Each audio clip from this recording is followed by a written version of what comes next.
from the Missouri Athletic Club in downtown St. Louis. Welcome to the 2026 St. Louis Blues Hall of Fame induction ceremony, presented by First Community.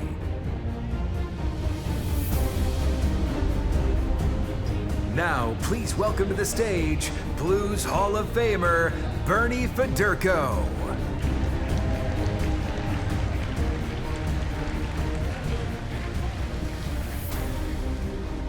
Good evening, everyone, and welcome to the 2026 Blues Hall of Fame induction dinner. This evening has become one of the most anticipated nights of the season, and I'm honored to kick it off tonight. I'd like to welcome everyone in this room and all those Blues fans that are watching at home.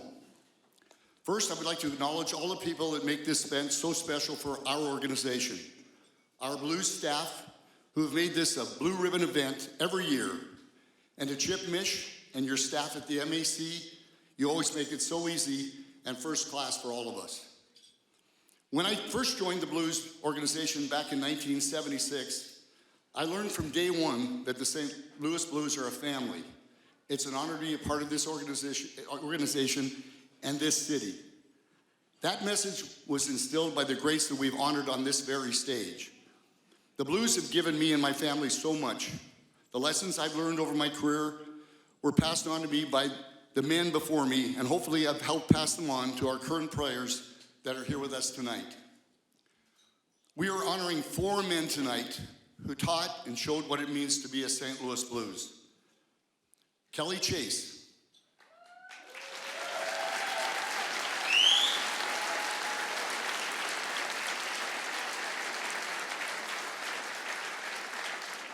Chaser has bled blue as deeply as anyone in our history for almost 4 decades on and off the ice.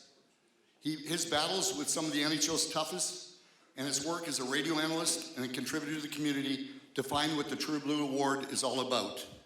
Chaser, we know you're going through a battle right now, but we have no doubt that you will take care of this with the same determination and fight as if you were battling against Probert or Kocher or many of the others that you fought.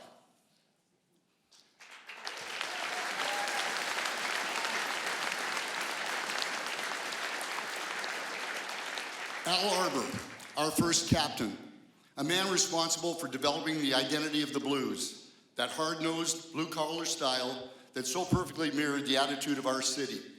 He led us to 3 consecutive appearances in the Stanley Cup Final.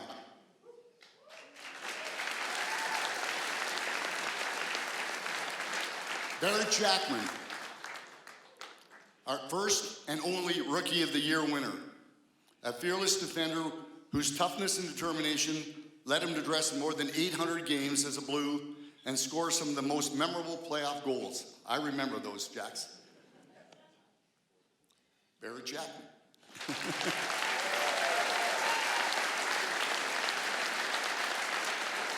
Alexander Steen, a leader that helped us win our first Stanley Cup. From games to goals to points, he figures prominently on our franchise list and is poised to guide us into the future as our next general manager.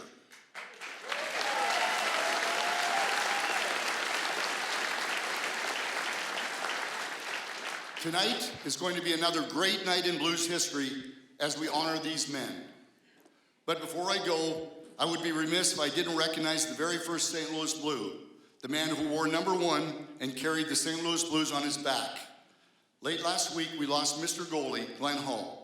We are blessed and privileged to follow in Mr. Hall's footsteps, a man that always held a special place in his heart for the St. Louis Blues. Let's all raise a glass and toast to the true original Blue, Glenn Hall.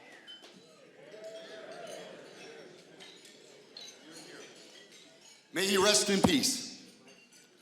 So thank you all, and let's have a great night of stories and memories, and let's go Blues. Cheers, everybody.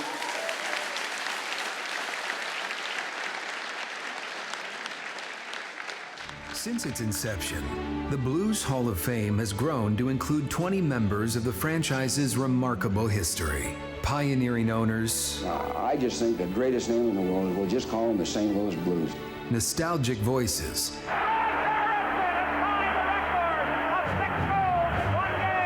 Legendary coaches and unforgettable players. In 2026, we're proud to enshrine the fourth class, a group of men that brought the identity of the franchise to life each and every night.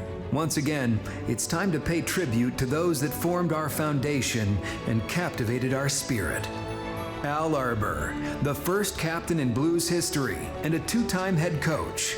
Arbour was a respected leader whose blue-collar, relentless style defined the franchise in its earliest years.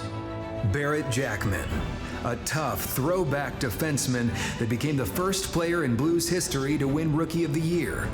He played with an attitude and edge deserving of the number 5 he proudly wore in honor of the great Bobby Plager. Alexander Steen, a team-first forward that recorded nearly 500 points in the Blue Note. His commitment to the team and selfless character were instrumental in bringing St. Louis its first Stanley Cup championship. It's time to expand the hallowed halls of this exclusive club. Welcome the fourth class of the Blues Hall of Fame.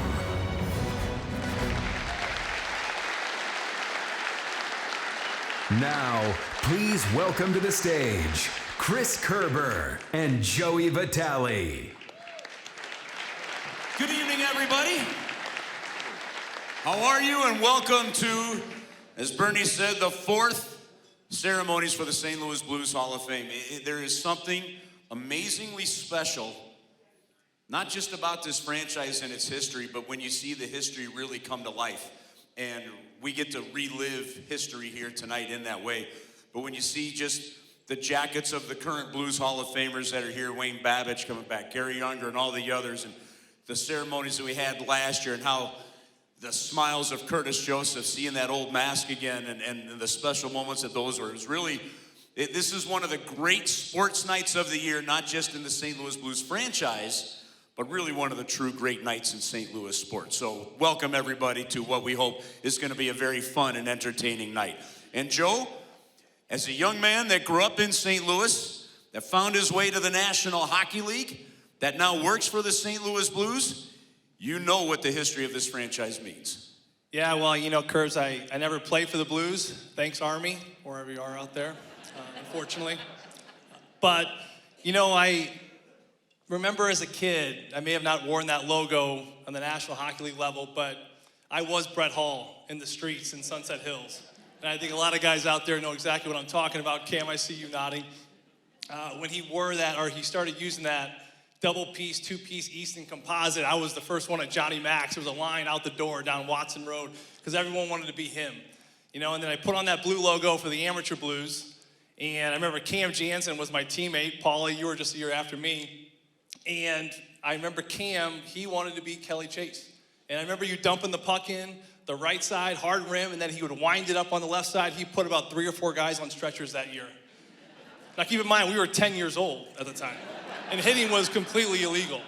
But I say that because, you know, we were kids, but we felt like we were a part of the Blues. And that's what's so special about the St. Louis Blues organization, is that everyone's got the memories. It is just embedded in the fabric of the city. And we truly feel like it's all ours. Well, and we have some introductions to make for you here and a couple of thank yous before we get going. First and foremost, we want to, here sitting right in the middle of the room, Glenn Barks and the great folks there at First Community. Their commitment, not only to the St. Louis community, which is what makes their tie-in to the St. Louis Blues so good, but their commitment to youth hockey and making sure that it continues to grow with his grandkids that are playing, and then their commitment to the Hall of Fame as well. Glenn, thank you very much for your continued partnership and playing a big role in this special organization. It's also really important that we welcome the families of past Hall of Famers. So maybe a quick round of applause as we name off, starting with Patty Solomon. Patty. Judy and Corey Roberts.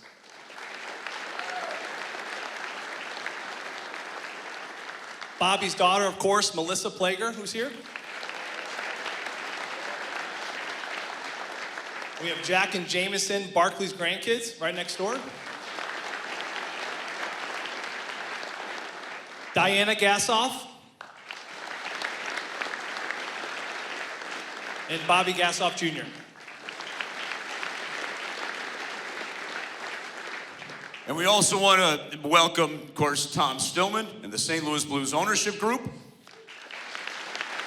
President of Hockey Operations and General Manager Doug Armstrong, Blues Team President Chris Zimmerman. And again, this is what just gives you so much pride to be a part of this organization, is it's all about what's on the ice, but they understand what's off. But Jim Montgomery and his entire coaching staff is here tonight, guys. Thank you for coming.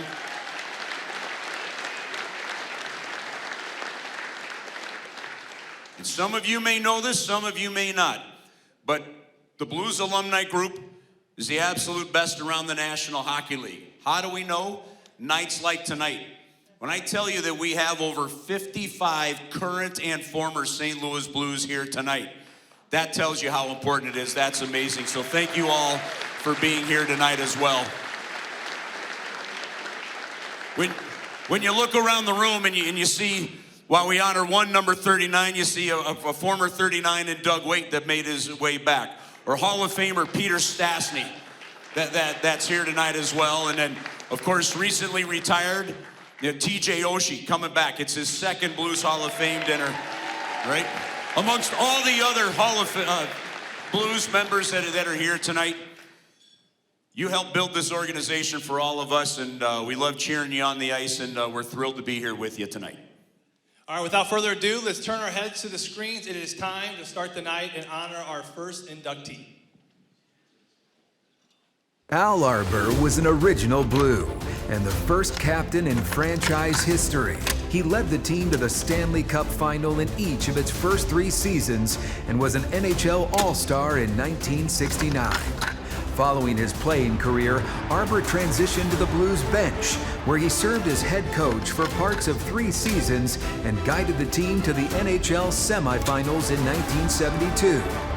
A pioneer that set the standard for the franchise in its earliest days and helped define the hard-nosed blue-collar identity that remains the model for Blues hockey to this day.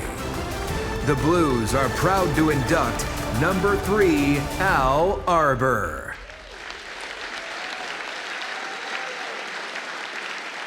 And to help us celebrate Al Arbour, please welcome up to the stage Blues Hall of Famers Gary Unger and Red Berenson.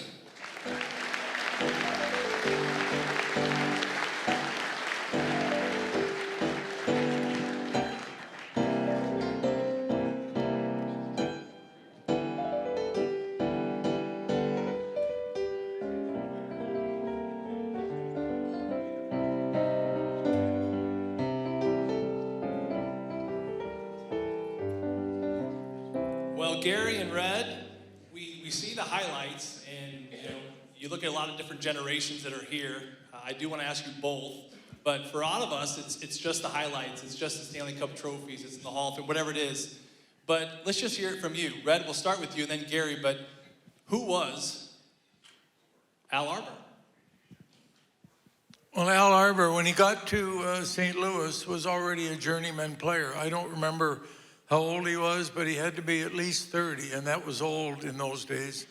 And Al had played on several Stanley Cup teams, and not just one that won a Stanley Cup, but then another one, and then another one. And Doug, you may know better how many teams he played on that won the Stanley Cup, but it was like he was a glue type of player. He didn't lead the team in scoring. He wasn't an all-star, but he was a player that made the team better. And he helped the young guys play the right way. And so when I got here, I was, I was 27, I think, or 26. And I'd played against Al in the NHL and in the American League. And he wore glasses, no helmet. And it was unheard of. And yet he was a defensive defenseman. And we saw right away, it wasn't what he said, it was what he did and how he did it. And when we were playing Chicago, for example, and Al was a left-handed right defenseman. And that meant he played against the top left wings in the NHL in those days, like Frank Mahovlich and Bobby Hull. And Hull in particular who shot the puck better than anybody. This is just at the beginning of the curved sticks, and still using wooden sticks, but they could jump. The puck would literally jump up or down, and you goalies out there know what I mean. But anyway, Hull would come down, and Scotty Bowman had Al Arbour on the ice whenever Hull was on the ice.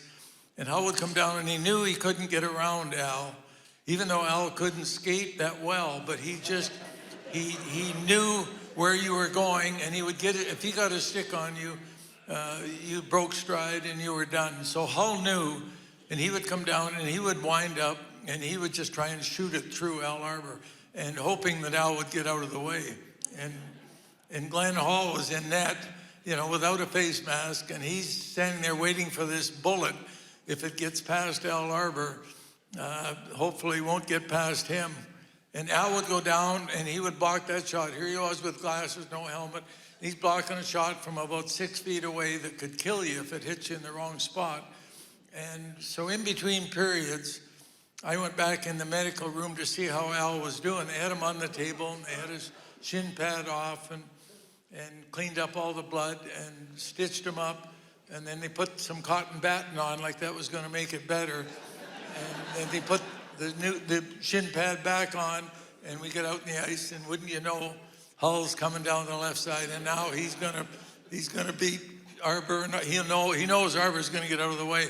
No chance. Al Arbour goes down, blocks the shot, and never says a word. And our team just, holy shit. And that made us a better team. And pretty soon, Barclay Plager was blocking shots, and Bob Plager was blocking shots. And our defense, we took on a defensive posture. And Scotty Bowman was preaching it all the time, and so was Glenn Hall. We can't score enough. We have to check to win. And that started with Al Arbour. And Al Arbour wasn't an overly physical player, but he was a smart player. He was a team player. He was like a coach on the ice. And of course, he became a great coach. But that's a long answer to a short question.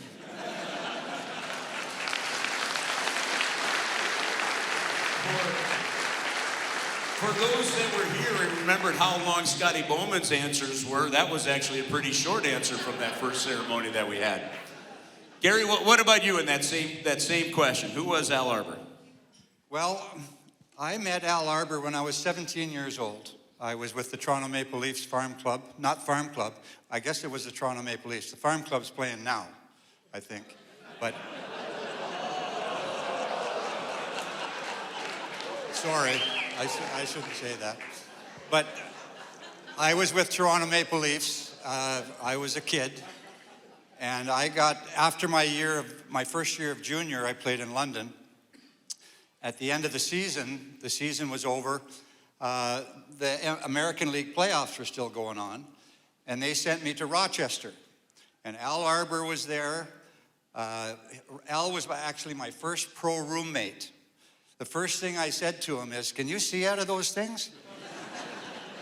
Like Red said, he's got these glasses on.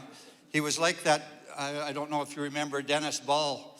He was a scout for Detroit Red Wings that traded for me when I got traded to St. Louis from the Red Wings.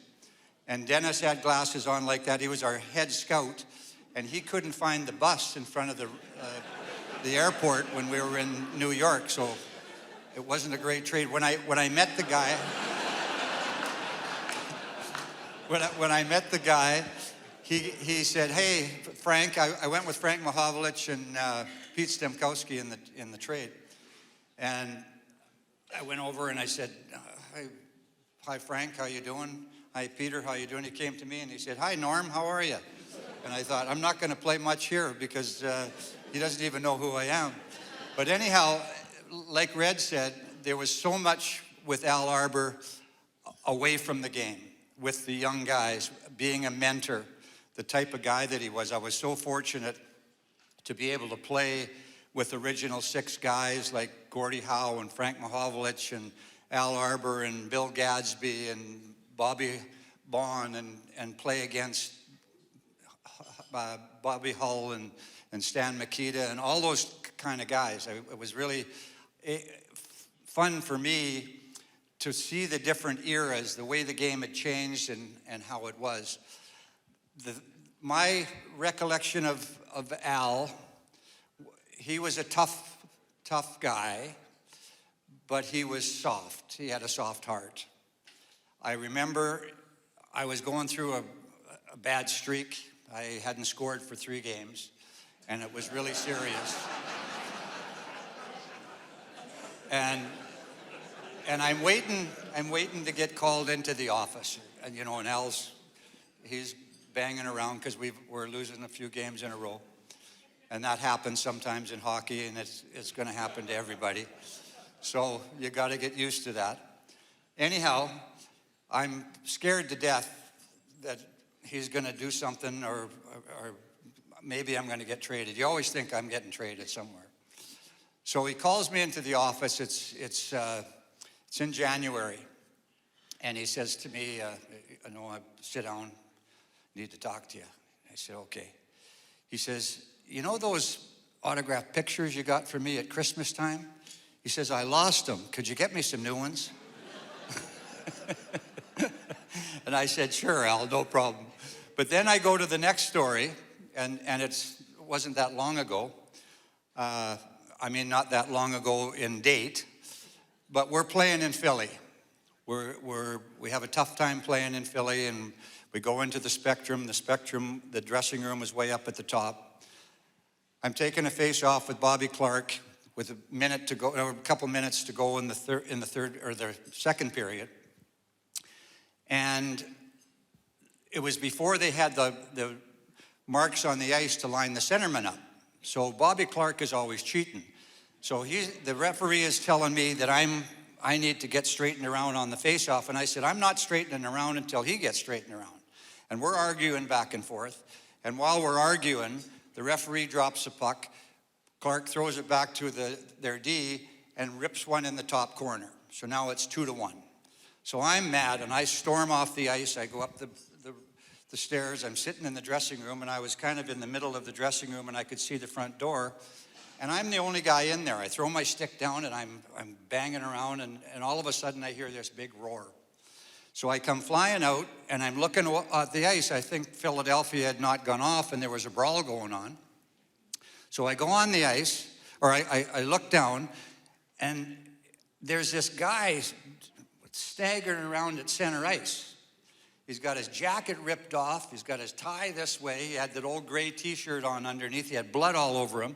And as I got down the stairs, it was Al Arbour.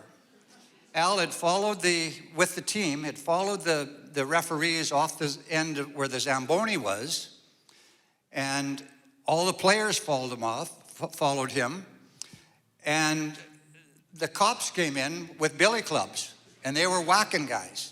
And Al had a cut of, I don't know how many stitches he got, but he was staggering around center ice, and the guys were fighting underneath the Zamboni.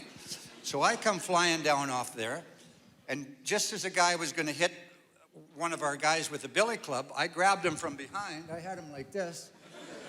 And a guy from the stands, there was players from the stands, he reached down and grabbed me by the hair. We didn't wear helmets, and my hair was way too long that year. I should have had it shorter. But he grabbed me by the hair, and Bobby Plager came along and broke this guy's arm. So now this guy's going nuts, but luckily the chairs were all stuck together. These people were sitting in chairs, but the whole row of chairs were stuck together, and he's trying to lift up these chairs to throw them down on the players. And then somebody yelled, "Let's get out of here." We all ran out and went back up into the dressing room. So now we're in the dressing room, and we're saying, and they're pounding on the door to try and get us. And luckily, Mr. Solomon was there that night. So they're pounding on the door, and I'm the only guy that can really see up where the door is. So I'm sitting there, and John Arbour was one of our other big defensemen. He gets up slowly and walks up that way, and the washroom was up that way. So I'm thinking he's going to the washroom. So I'm sitting watching him there. He doesn't turn at the washroom. He goes to the door, opens the door, boom! He smokes this cop. And then he shuts the door again, locks it. I'm thinking, what's going on here? So we were a long time in the dressing room. I think the only reason we finished the game is because Mr. Solomon was there and he was talking to the owner of the other team, and he said he was going to calm it down or whatever he was going to do. We finished the game. We won the game 3-2, and then they totally destroyed the bus after the game. But Bobby Plager, they didn't catch me, but Bobby Plager and I think Floyd Thompson and Phil Roberto and Al was an instigator because he had blood all over him. They took him in the paddy wagon and took him to jail. And Mr. Solomon bailed him out. So that's all Al Arbour. Red, what was it like? What was it like that year when Al started as a coach and then Scotty wanted him to play again, so then he came back to a teammate, Scotty came back down to the bench, and then that third year, and then eventually Al would take over again as coach and become one of the greatest in NHL history? Well, I think it started by they made, Scotty called me in the middle of the night and told me I was traded for Ungi to Detroit. And plus there's going to be a coaching change. Well, the coaching change wasn't going to impact me, but it was going to impact him. And so the wheels were turning, and it was a tough trade for me. And we were surprised. We were settled. I was the captain, and our team was doing pretty well. But they were after me for a couple of reasons, and the team was, or the ownership was. And part of the player association thing, we won't get into that, but it's like current day politics. And so I ended up going, and Ungi came, and it was a good trade for St. Louis. And but I kept track of St. Louis, obviously, because they were all my friends. And they were my friends until I had to play against them. And it was like playing against Pronger after you think he's your friend. And he takes your head off. But and that's the way it was for the next couple of years. But I knew, and I stayed in touch in the summertime. I'd come back to St. Louis and stayed in touch with some of the guys, even Scotty. We became somewhat friends after he had made the trade, and whether he was trying to make it up to me or not. But nevertheless, Al was the up-and-coming coach. He had gone back to play, he played the rest of that year, and then he came back and started coaching again. But he was called in on Christmas Day at one point, and at this point he was doing some scouting for St. Louis. And he was called into the office, Solomon's office, and it was Christmas Day. It wasn't a popular thing, but he thought he was being fired, and he was being hired. That's when they brought him back as full-time coach, and I think it was Bill McCurry they let go that day. So those are memorable times. And but a few years later, now I'm coaching with Bark, and I'm an assistant coach. Barkley Player's the head coach, and we go into the island. And we had a coffee before the game after the game with Al. And he was complaining about Trottier and Gillies and Potvin and all these Hall of Fame players and Bossier. And Bark was so mad at him. He said, "What the hell are you complaining about? Like we've got all these young guys. We're trying to compete with a team like the Islanders who are loaded and they're on their way. We don't know that, but we can tell they were smoking everybody that came in there." And sure enough, Al went on to be a Stanley Cup coach.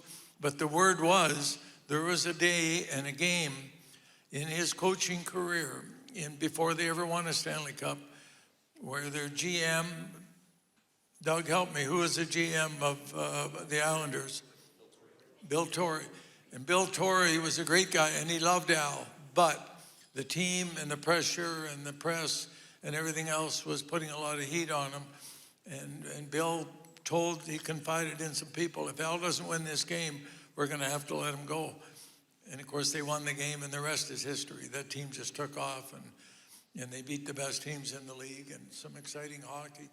And Al was I think he was quieter on the ice than he was off the ice when he was coaching that team. Like he had to coach them hard at times, even though they were great players.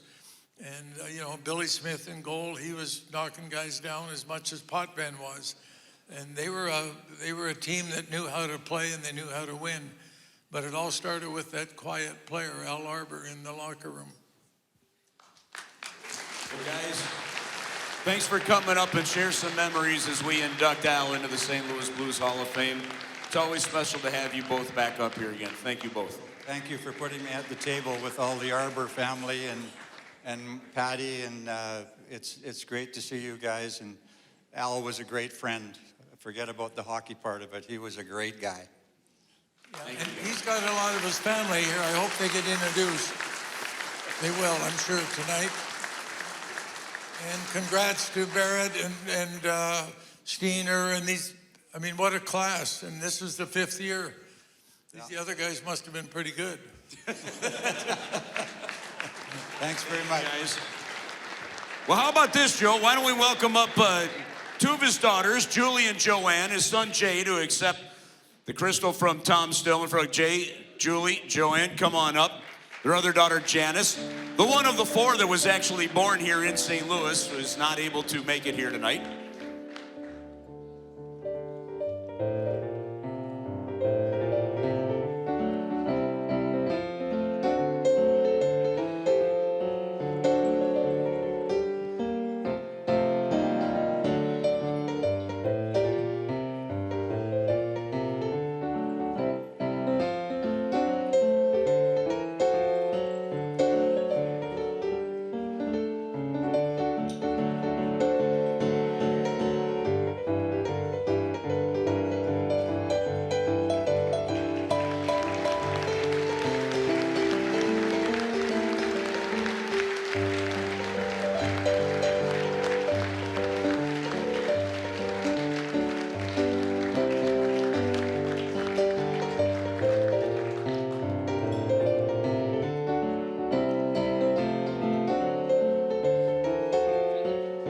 Joanne, just you and me talking. Nobody else is in the building. Don't worry about it.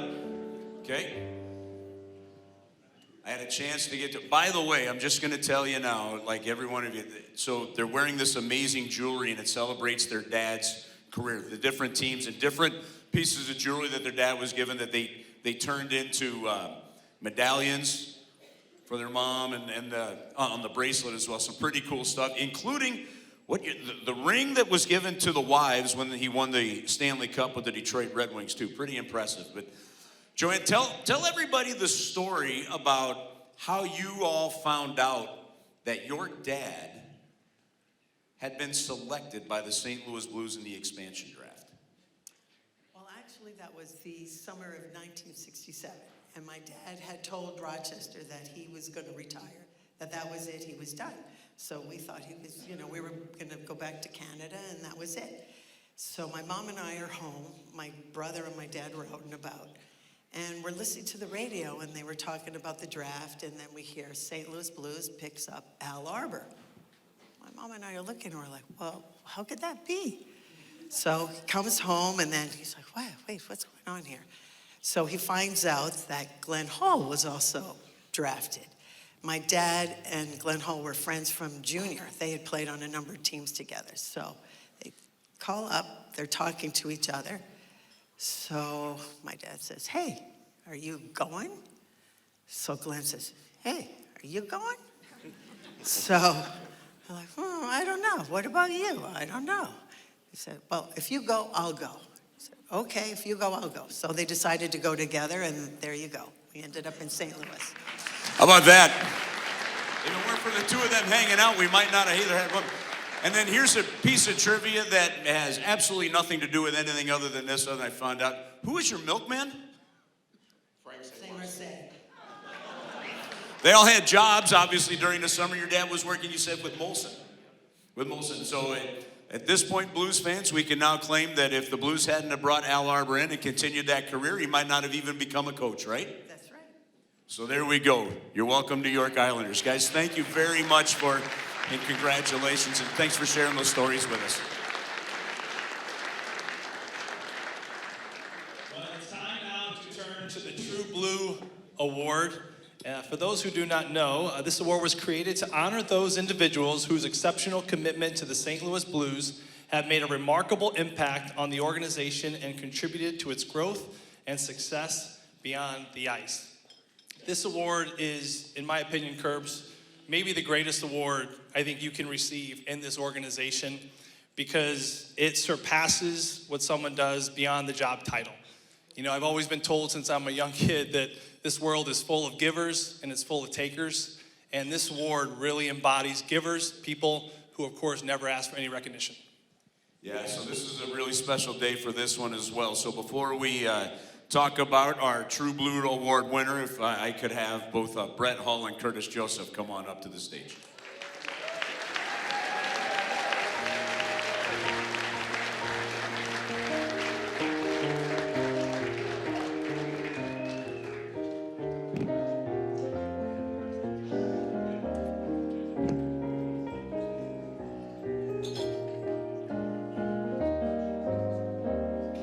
Grab that microphone there behind you guys there. Curtis, you had so much fun last year with this ceremony. What's it like to come back again? Oh, it's always fun to come back and see old teammates and guys that I haven't met before, and current players, you know, the young guys. Those great stories.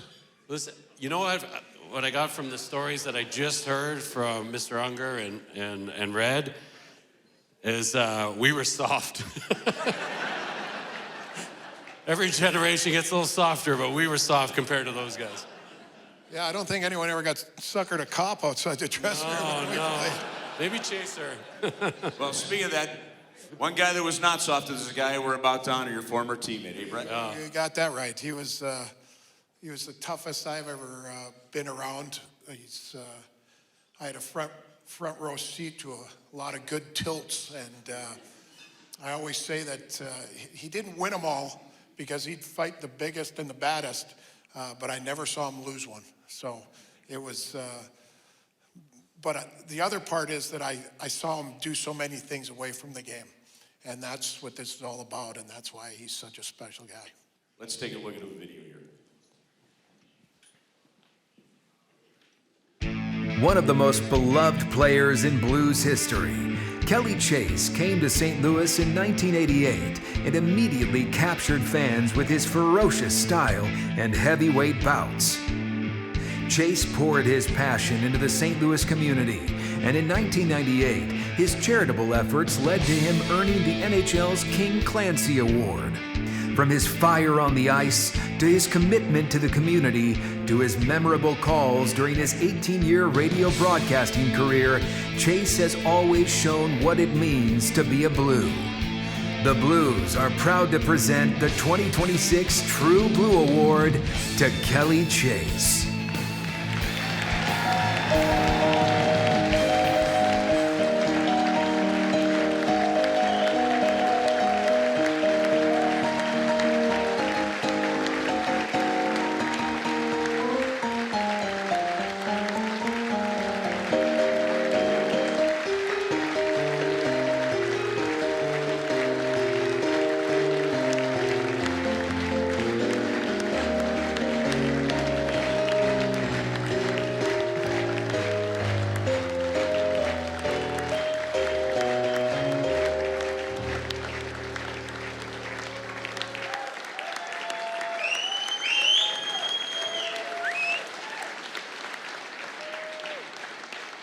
Well, this is the part where Joe and I are going to leave the stage and take a break for the next 20 minutes.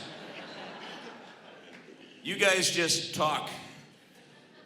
Actually, Chaser, congratulations, but it is an amazing award, as Joe mentioned, because it doesn't represent just what somebody meant to an organization on the ice. It's also what you did off the ice.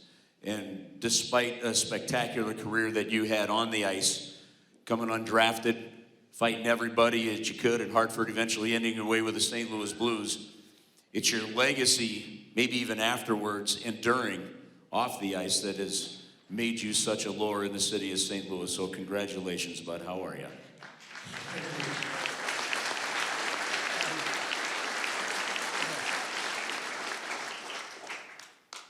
I guess more humbled than anything, because we get here, Twister and I, and of course he's told everybody in town we're going to beat the hell out of the town. So he kept saying "we" in the paper, and he said, came down to breakfast one morning. I said, "You got a mouse in your pocket or something?" Because Jesus, who is we? You keep saying we are going after this guy, and we are getting that guy. No problem for him. He was beating the hell out of everybody. I was just trying to hang in there. But Susie Matthew taught us the way to handle ourselves in the community. And I was just talking to Garth. I just said, how hard is it to be nice to people? And I can be an asshole, and everyone knows that. So, but I just don't understand, the giving back part of it. Are you asked to sign something? Are you asked to stop and talk to somebody? It's just such an easy thing to me, and I just never really thought about it. So I got to watch Poiger, and he was like a father.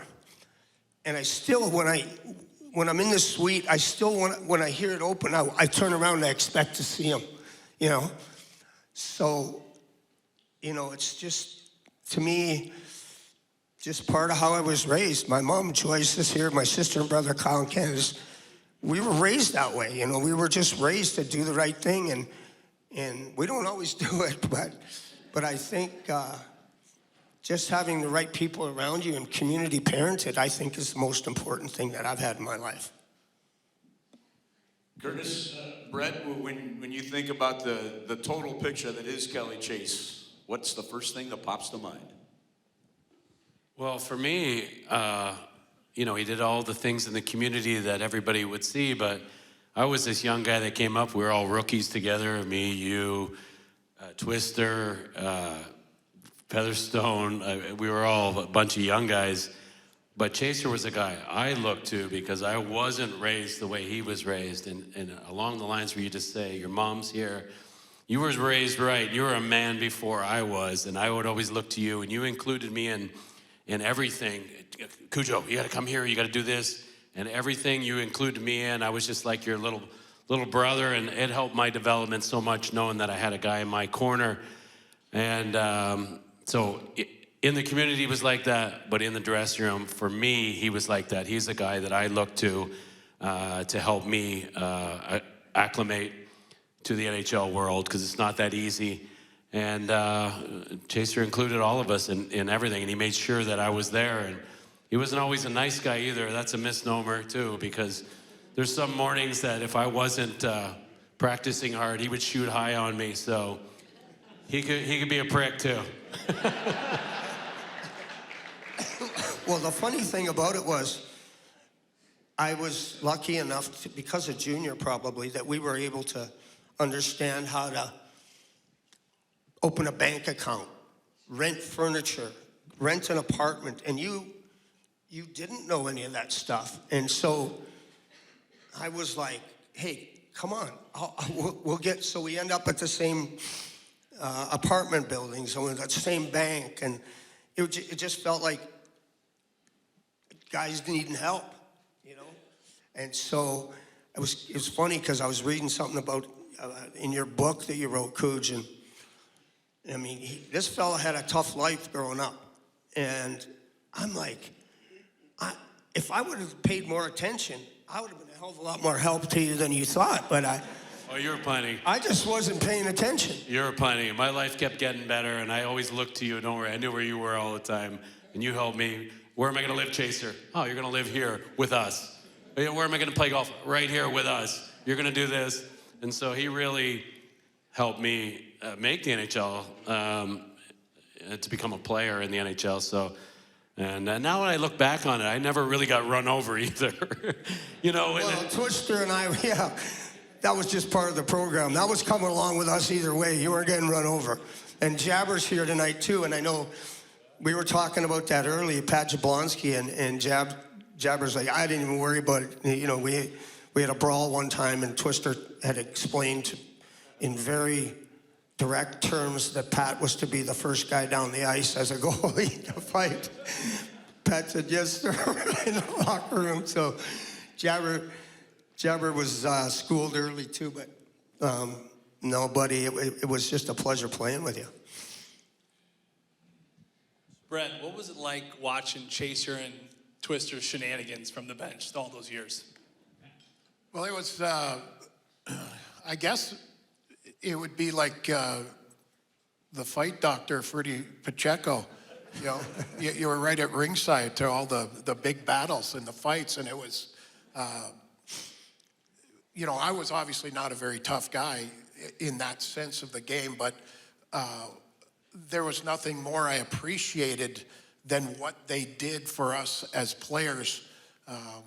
And I've always said that, you know, fighting is the most honorable part of hockey, because you got two guys combating face to face, drop the gloves, and if something, say, happened, like a guy stepped on a stick and he went down, well, the fight was over. No one would ever take advantage of the other guy and keep pounding on him when something like that happened. And that was just kind of, I guess, the unwritten rule that I didn't know about, but sitting on that bench and watching is something. Well, as I got older, I learned hit real the guy fast. when he was down. Don't kid yourself. I'd hit the guy. Hey, I'm trying to prop you up here. But I'll tell you, you know, Curtis mentioned about how he took care of the young guys, and you know, when Twister and those guys, they came up, you know, to stay when we knew that they were going to be an integral part of our team. It was kind of like instant karma with Kelly and I, and we became extremely close friends. And it kills me now, but you talked about Susie and how she taught us what the St. Louis Blues was all about.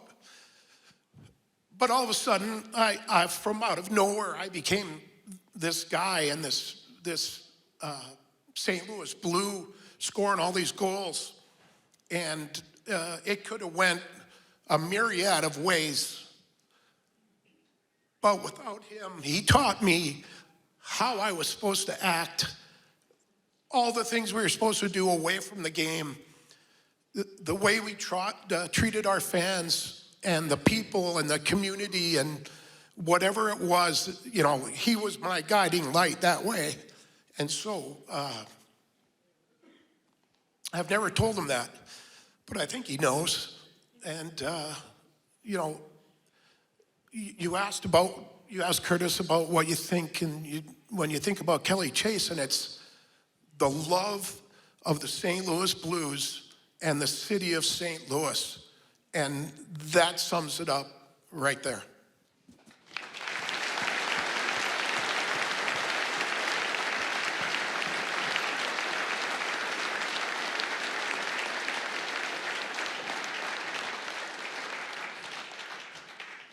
So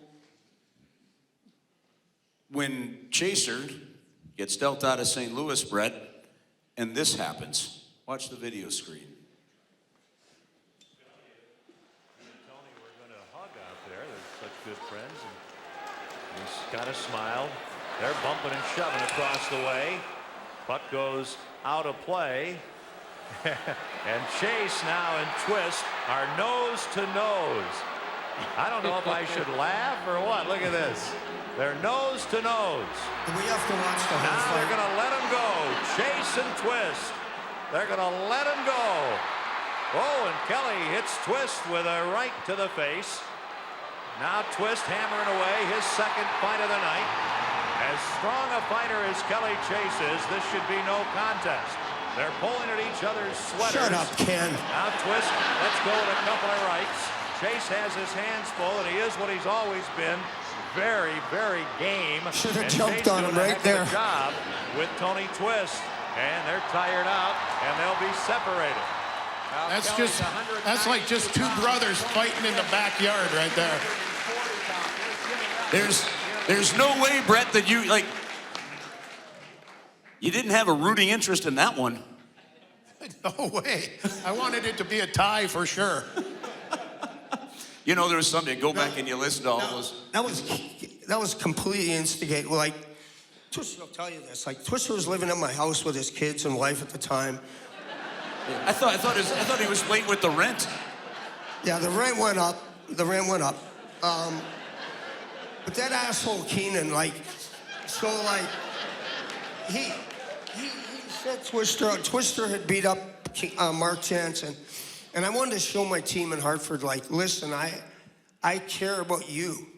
So and they knew Twister was living in my house, and we were best friends and grew up together. And when he came out, he said, listen, Keenan's on me. He said, you got to stop, because I was trying to get Murray Barron to fight after he beat up Mark Jansen. And he said, hey, you got to stop running around. You're getting me in it sideways with Keenan. And I said, what I thought of Keenan. And then I said, when I just cross-checked Twister in the arm, I said, let's just fight and get it over with. And he looked at me, he said, what'd you say? I said, let's fight. He goes, are you serious? And I said, let's just get this over with. It was a bad decision.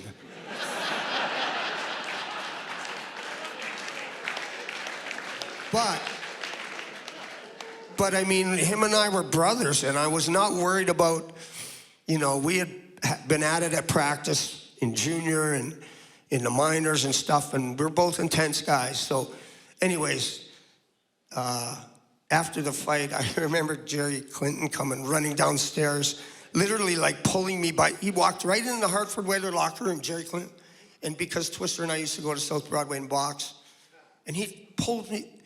He goes, you get out here and you guys apologize to one another. He came right into Hartford's locker room. I'm like, what are we going to apologize to one another for? He's okay. We're going to dinner now.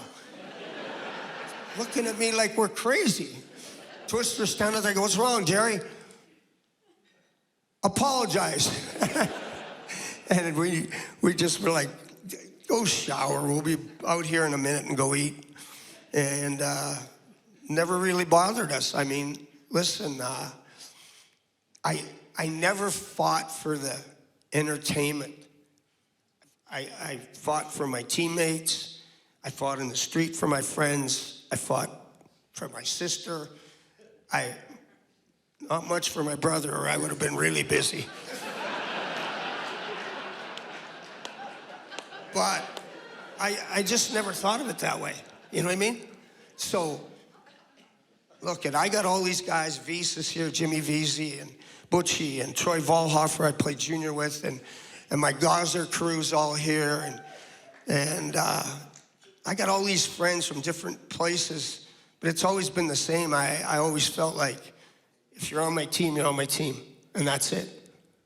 Well, and the thing is, and I want to pull it back in away from the ice a little bit, because... Well, this little guy, Garth Brooks, is here too, so... Well, now when you... The True Blue Award, really, as Joe said, it's as much about the understanding of the community as anything else. And so even after 18 years in the broadcast booth, which was just, awesome as all get out with you, you go on to another chapter of your life in the business world, but St. Louis was still tied in. And Joe Vitale, standing out in the crowd there. Joe, let's talk about some of that with you. Well, we are here with a couple Garths. I appreciate you bringing that up, Chaser. We have, of course, Garth Butcher is to our right, and then Garth Brooks is to my left. First of all, Garth Brooks, what's it like being the second most famous Garth in a room for once? Oh, Jiminy Christmas. I go by the name of Mr. Yearwood now, so I'm okay. Garth, the one thing I wanted you to talk about, most people in this room know Kelly Chase, first of all, as the player or the competitor. You know him first as a friend. What would you want people in this room to know about Kelly Chase as a friend? Oh, I mean, he's a love bug. I know you guys know him the other way. He's a love bug, and what I found is, if you know him now, I'm thinking that this guy's probably the strongest guy in this room from the neck up. Has probably always been that way. But I think what I love about him is he gets the big picture. We can all be in our prime, in our youth and everything, but the truth is, it's how hard we loved when this game's over. And this guy's going to be the leading scorer on that team.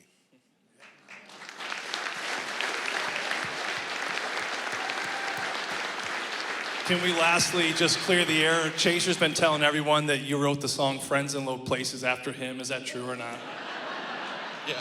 I mean, you don't get any lower than that.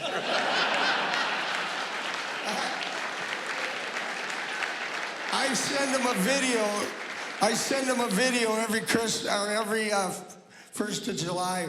We have a big party at Gaza, and as soon as I get, all of the people are out on the lawn, and we have a big Canada Day party, and as soon as Friends in Low Places comes on, I video it, and I send it FaceTime, or I send it the video to him, and last year, he finishes the song for me, and sends back and finishes the song, and I'm like, you must be bored tonight, dude. Well, as we roll this next, Garth, thank you very much. Thanks for being here, and welcome to the St. Louis Blues family. Thanks, brother. Again, the legacy is so much more than just the ice, as Brett was talking about and as Curtis Joseph was talking about. But as we look at some of these images up here on the board, we'll roll a video here. You're rolling the community and what you did, from the King Clancy Award. Yeah, I got that. Yeah, there's no real audio on this. These are just highlights, so there's no audio on it. To really this to the Gateway Locomotives, and then from there, just. Well, the funny thing about that award was they called my house twice, the NHL, and it was springtime. And I thought it was the league fining me, so I wouldn't take the call. And my wife, Raylan's like, she's like, get in here and take this call. And I said, nah, it's fining me for this incident in the playoffs. Anyway, I finally came in and took the call. It was Mary Pat Clark from the NHL, and I did say at the ceremony, normally when the NHL's calling me, it's Brian Burke calling me, and I can tell you the acceptance speech is a hell of a lot different than it's going to be tonight. Why was going to the hospital with guys like you just saw Steen or you see, why was this so important to you? I say this all the time. We have an obligation to give back when we put on a jersey. I really believe that. So when I see the guys that are in my 3 a.m. guys, I always feel like we dig in a mile wide and an inch deep. We never really follow up with that kid that was sick. We never really follow up with that kid from the Wish Foundation. So March of Dimes, whatever it is, we just go and do it because we're obligated to do this. We should do it, but then we just go on to the next thing. Sign the jersey, go on to the next thing, never pay attention. I just feel like, I just wanted to just pay attention more to some of that stuff. And here I am now. I've been 3 years with this leukemia, and I've made I would say a lot of acquaintances in the hospital, and I'm not on a floor where there's a lot of people coming out of that floor, unless they're, I hate to say it, but in a stretcher. So I just feel, I feel an obligation to just kind of do the right thing. Last thing for you here is we move on with the ceremonies, and we're going to induct Barrett Jackman and Alexander Steen into the Blues Hall of Fame. Two guys that I know have meant an absolute ton to you. What would you like to say to those guys? Well, first of all, congratulations. And it takes a certain person to be a St. Louis Blue, then stick to it, and then be committed to this community. And that's why we have Stas and Joey. We have alumni that come back here, okay? Steener coming back's a big deal. Robert Bortuzzo went away and figured it out. Bort took you a year or two, but you realized just what the community meant, right? So, I don't know. I just feel like those two guys have integrity written all over them. Like Barrett's as close to Bobby as you could get, probably without the pranks. But Alex has just got great integrity, and that's why Army's put him in a position to succeed and move on in the future. So I'm just proud that I'm going in with all of them, Al included. Al Arbour was that guy and could easily be a true blue, himself. So I do some things in the community where I have some businesses going on. But by the way, we're going to Carbon after the show. Club I got in Clayton, we're gonna go there. So everybody's invited, so I expect to see y'all there. But somebody asked me, well, 10 people have asked me about the car. Where do they get tickets? The Lamborghini downstairs. I said, I'm never gonna drive that. I'm not a Lamborghini guy, but I sure wanna make sure that people get taken care of. And so if we can make money raffling this car off, let's do it. So we come up with an idea and hopefully it works, but it's just do the right thing. It's not hard. Just do the right thing. And like, Holly, first of all, I didn't know he had that emotion in him. I thought it was just bitching. And I can finish sentences for him because we roomed together for a long time. And I roomed with a suitcase. He was never in the room.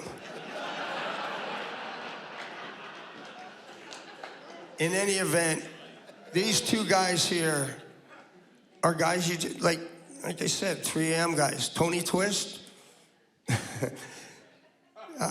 Yeah, he's that guy. Anybody that'll come to your hospital room, strip down naked in front of the doctors, walk in, tell you he's using the shower, use the shower, pull his bed out, make his bed, and then talk to the doctors, and they're like, who the hell is this guy? I'm like, oh, that's Tony, and then he'll talk to him like a doctor because he's the only guy that's won Scholastic Player of the Year twice in a row, too, so nobody knows how brilliant he is, too. So when you have friends like that, I think you get them together, buddy, and then it just works. From all of them, from all of us, from me personally, for 18 years with you, thank you and we love you. I love you too. Thank you, folks.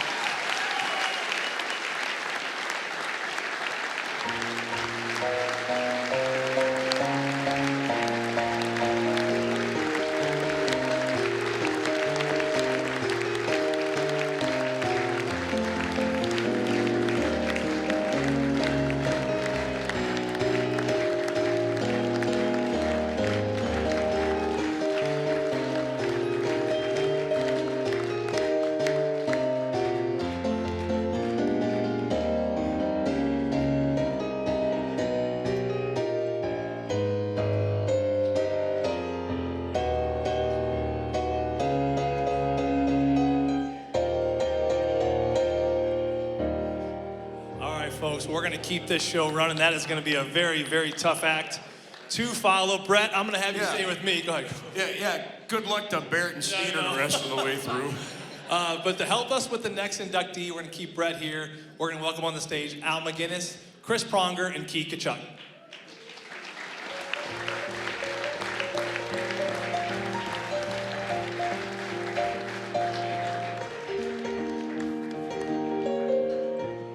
As these fine gentlemen make their way to the stage, we ask you draw your attention to the side screens as we introduce our next inductee, the last Blues player to wear the number 5.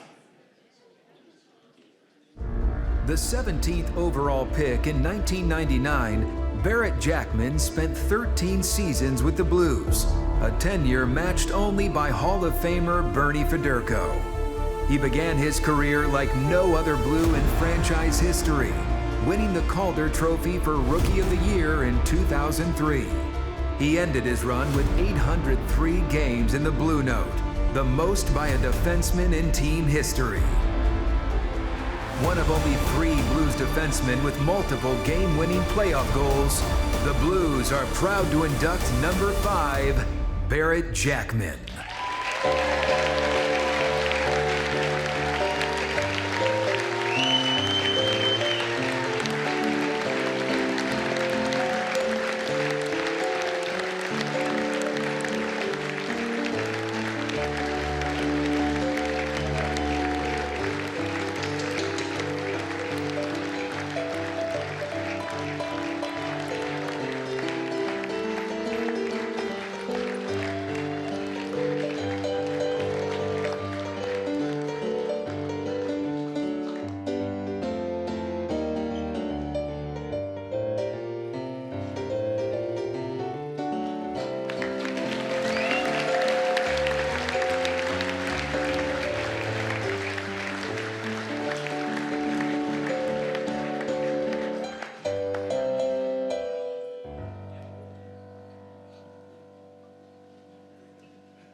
Barrett, congratulations. Thank you. Kind of wild when you hear somebody introduce you as the last guy to wear a number for an organization, isn't it? Yeah, it's crazy. I just remember walking in and having that number. You know, most training camp numbers are, you know, 80s, 90s, and you know that number 5's sitting there, and then you start to learn, you know, as you play, and you know, as training camp on what Bobby meant to the organization, and you know, I didn't take that lightly wearing that number, and you know, Bobby is the blue. You know, you don't talk about the history of the game and the history of the Blues without, you know, Bobby being part of it. And you know, didn't take it lightly. Tried to live up to the number, and you know, hopefully did that. I specifically remember Bobby standing in the radio booth being absolutely livid that they gave the number 5 to Alexei Gusarov. And then he looked right at me. He looked right at me and he goes, "You wait till this next guy, that Barrett Jackman, he's gonna get that number 5." And he did. He was so proud that you wore that number. For you personally, what has the blue note come to mean to you? You know, it's everything. It's you know, it kind of becomes your identity after a while, and you know, getting drafted by the Blues, and you know, with Al and Prongs, and you know, Walt was traded, you know, after, and then the tradition that, you know, you grew up watching Hully and, you know, scoring goals. I couldn't do that, but, you know, I got, you know, what, 29, you got 741, so we were a little far off, but, yeah, just, you know, the first time you put on the blue note at the draft, you know, it was special. You have the dreams to, you know, to play in the NHL, and once you finally do, you know, you want more, and you want more and more, and you know, played over 800 games here, and you know, grew up here. I basically became, you know, a man in the city, and you know, the fans are amazing, the city's amazing, and it's a great place to raise a family. Al, what was your first impression of Barrett when he showed up on the scene? I didn't know you had 29 goals, did you?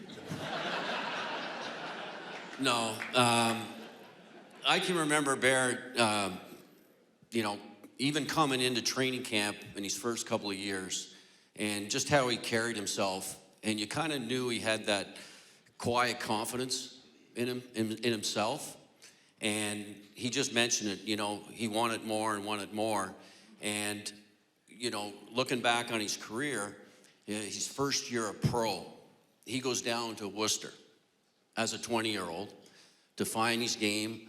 He knew his identity. And in the American League, he racks up almost close to 300 penalty minutes. As a 20-year-old in the American League, that's hard to do. And that shows you how tough he is. And I remember not long after the season ended, actually Barrett gave me a call and asked me about a personal trainer. So I hooked him up with a personal trainer. Comes in the next training camp in incredible shape and has a great training camp, and obviously off he goes. But that's the kind of, you know, he knew what he wanted. He knew his identity. He took ownership, and it's not a surprise that the career he's had. So did you help him to the Calder Trophy, or did he help you to the... Al says he wanted. I didn't think it needed to be said, but yeah, but I really get way too much credit for this. All right, and we actually helped one another. And at first, we got a little. It was his first year. He wasn't really paying attention too much. But this guy gets hurt. Okay, he misses the season with an injury or surgery, and he was always taking the top lines. So you know, I was getting the second tier lines, and it was a lot easier. And then once he went down, I'm thinking to myself, holy shit, this is gonna be a tough task. I was getting up there in age. Long story short, you know, Barrett and I became partners. Like I said, Barrett was easy to play with. He was a predictable player. He was an underrated first passer. But you talk about grit, character, and a lot of nights we were matched up against the other team's top lines. It didn't matter who was coming down on him, who he was playing against, whether it was Patrick Kane, Naslin, you name the skill guys in the league back then, and he was just as hard on those guys as he was on their tougher guys. And what impressed me the most, it's very hard for a young player to come in and be consistent. And Barrett was consistent. He was getting better every game. And actually, that pushed me. And, you know, we became great friends, great partners. We pushed one another. We had a tremendous year. And he helped me to get the awards as much as, you know, I helped him. And rightfully so. He won his, and I didn't.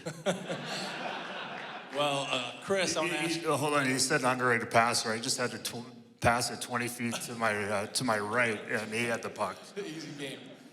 Chris, I want to ask you something. First, for the folks who don't know this, Barrett's probably too humble to say, Ryan Reeves just took you on a father's trip out in San Jose. Ryan, of course, brought Barrett, which is a really awesome thing, by the way. Chris, why would someone do that? Well, I think it just speaks to what he learned from Al. He then passed along to Ryan Reeves as a young player coming in here to St. Louis. I think he saw how we tried to treat the younger guys and mentor them and bring them along, much like Al did with me, and then he did to Jax, and I think he was trying to pay it forward to a younger guy on that early Blues team. And, you know, I think it just, again, speaks to the character that he has and the type of player and person he is. And you know, talking about that first year, I had a front row seat to watch every one of those games, and just to watch him continually mature and get better with each successive game. And as Al said, playing against the top lines every night, looking unfazed and just taking it all in stride. Not too many rookie defensemen are able to do that, which was pretty impressive to watch.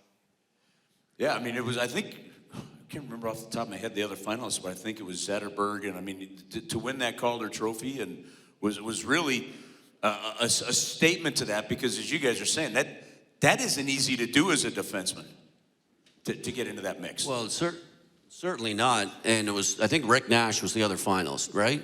Yeah. And I don't give the voters much credit very often. Not very often, no. So anyways, I will give them credit for the award that Jackman won, because you really had to pay attention and know the game to realize the impact he had on our team. And nowadays, all of the awards are about points. And for them to recognize, you know, the way Barrett played, how tough he played, his character, how hard he played, how hard he defended, blocking shots, killing penalties, and how important it is in the league and to win games. And for them to recognize that, because usually they're, you know, at the food station or at the canteen or whatever, it's impressive that Jackman won it, and I'm not sure if another type of defenseman like that will win the Calder again. So that I think they saw the impact that he had on our team and what he was able to accomplish with Al. It's pretty unheard of for a defenseman to play a defensive role like that and to get that kind of recognition that early. It is true. Walt, what was it like to bring this young man along, and then you two being a part of really what was a heck of a transition for this franchise? Well, first of all, when I saw Jax, I was just happy somebody had shorter legs than I did. we're both known as okay, from Dougie Waite, Tommy and Timmy Torso. So. That's what I loved about him. You know what? Just like the guy said, you know what? It's incredible, a young guy, you know, walking into a locker room and being paired with Al McInnes and play with Chris Pronger. That's a lot of pressure. And this kid's demeanor, you can just tell he was raised right. I mean, Mrs. Jackman, you did a wonderful job with this young man. He is truly one of the best teammates I've ever had. It truly is. And you know, I think you can go around to everybody who's played with Barrett, who's got to know Barrett. I mean, you won't have anybody say a bad word about this kid. He brought it. He's a team-first guy. He's a leader. Even when he was early 20s, he was one of the leaders of this team. And he always had your back. You know, the only thing I didn't like about Jax is the practice. You know, you knew you were going to be in a battle. If you're going through a bad streak, Jax and I would always go one-on-one against each other, and I'm like, oh shit, here we go again. You know, this you know, he's got the two personalities. On the ice, he's a mean son of a bitch. Off the ice, he is a big teddy bear. But, you know, I hope he learned some things from me, but I learned a hell of a lot from him. And, you know, as the older we got, obviously we became great friends. And, you know, he was that guy that was the glue guy for the team with the younger guys and the older guys. And that's important now. That can't go unnoticed. You know, the younger guys looked up to him, and truly was a very talented guy on the ice, but a better person and a better teammate. This guy is an incredible person. You didn't come into a team. Thanks, Keith. Thanks, Timmy Torso. It's not easy, because from that standpoint, one thing for you is when you first got here, and then, you know, you come in, and there's eventually the lockout, the team, you know, misses the playoffs, and you become a core piece. But you had, not just like big time people around you, but like, we're talking Hall of Fame, and no doubt in my mind, soon to be Hockey Hall of Fame, players around you, you know, the whole way through to kind of lead you up. So to take your place in that line is impressive. Yeah, I think it was too stupid as a young guy to realize the greatness that was around. You know, I appreciate it, and I did understand, but, you know, I heard the one phrase when I was younger, act like you've been there before. And so, you know, I try to conduct myself, you know, showing the respect to the older guys, but not being a pushover. And, but these guys were so good to me that, you know, every time I walked in the dressing room, they were making sure I was good. I was a young guy trying to figure out, I was 21, 20 years old, trying to learn how to be an adult. But these guys were all amazing. You know, we go to the bar and we might be there a little bit later. But I always made sure I just sat there, I listened to the stories, just like, you sit and hear everybody in the audience. It's the stories that the older guys tell that you learn from. And so I always made sure I was the last guy there, made sure Walt got home okay. And then, but just sitting there as a young guy and appreciating the history and appreciate all of the stories was, Did a bad job at that, buddy. So you were Uber for well before it existed, is what you're saying. Well, Barrett, we were talking about your character and, taking on a dad role. I've heard from some of the younger guys in this room that's kind of made that transition when you were a little bit older. I was talking to Cam Jansen a little bit. Cam, what's a moment when you came into the league with the group you guys had that really kind of captured what he was as far as that father figure? First off, this is very intimidating, just so everybody knows. But if you want to challenge this table to a fight, then we're doing pretty good, besides Andy. Jax, you had a lot on your plate. When I first got traded here, you had a lot on your plate, man. We had a lot of young guys, Osh, Bergie, Petro, all those guys. You did a damn good job. We needed you, man. We needed you.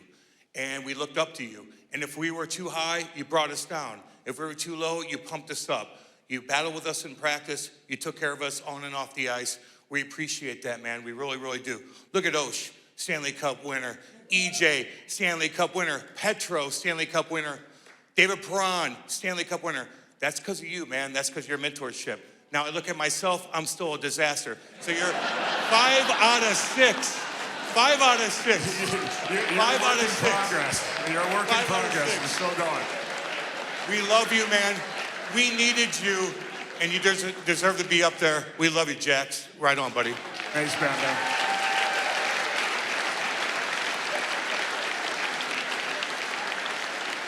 Hey, 5 out of 6 ain't bad, Barrett. It's a pretty good percentage, yes. I'll take it. Al, real quick, well, actually, before I get to this nugget from Al, when you first came into the league, too, there's a guy by the name of Jimmy Roberts that was running the defense.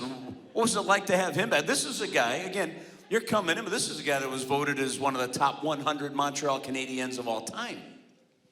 Yeah, all he said to me was too slow.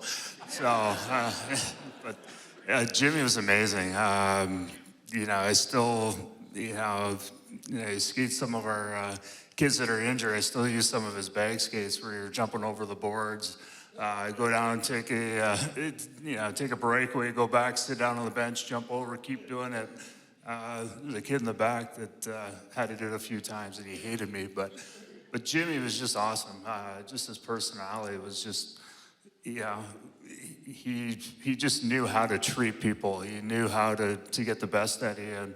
And I was just in awe. Like, you first get here and you hear about all the cups that he's won and how good of a player. But he was an amazing coach. Joel Quinville really helped me. Mike Kitchen, just made it easy. They showed confidence in me and just pushed me in the right way. What was it then about Ken Hitchcock that then helped that whole team and what you guys were doing find another level? He was a hockey mind. He was really good at making sure that all the players hated one person. It was normally Hitchcock, but it was, the guys just, as you start to win and you get that success. Like I said earlier, you wanted more, and that's what we did as a group. Just kept wanting more, and wanting that first cup. We wanted it so bad. Unfortunately, when I was here, we didn't get it. But I feel like I was, had a little bit of a hand in Steen and all these guys that, and Bortz and all these guys that did eventually, lift the cup that I took from Al and Prongs and Big Waltz, and you keep passing it down, and hopefully it kind of sinks in. Barrett, I know you scored so many goals in your career. It's probably hard to remember them all. But what do you remember about this one in particular?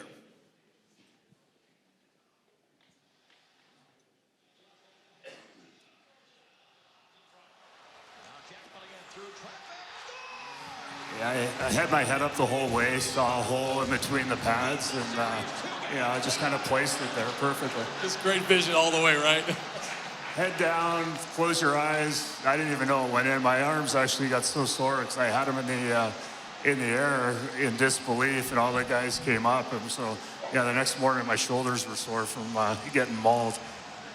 Yeah, but you know what? I know 29 regular season goals. You had the 2 playoff goals. Both were game winners. You had that one, and then you had the goal against the LA Kings. I'm all about percentages. I like that. 5 out of 6, 2 for 2 game winners. Just, score when it counts. It's all about quality. Hey, Jax?